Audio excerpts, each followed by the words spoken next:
megalayapost.news.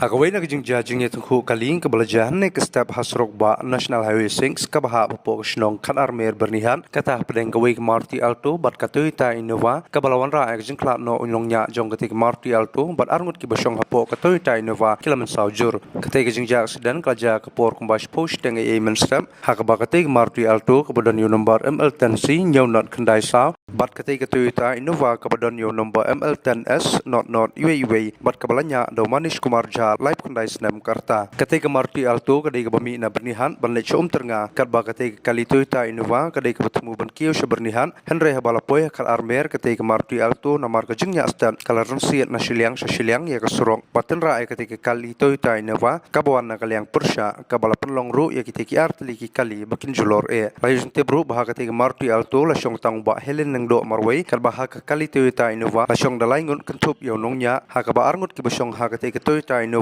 kilaman saujur ya kebala penkit no marmar syaki jaka sumar haguati tang maritip halor ketika jengja ki pulit kebernihat polis opos kilapoi marmar ha ketika jaka baladon ke jengja aksidan ki bala penkit ru dah ke ambulans ya uba Helen ning do syabernihat si Henry ha balapoi hospital ki doktor kilapan bena bautai urang ba lodep klat syua banpoi syasi bernihan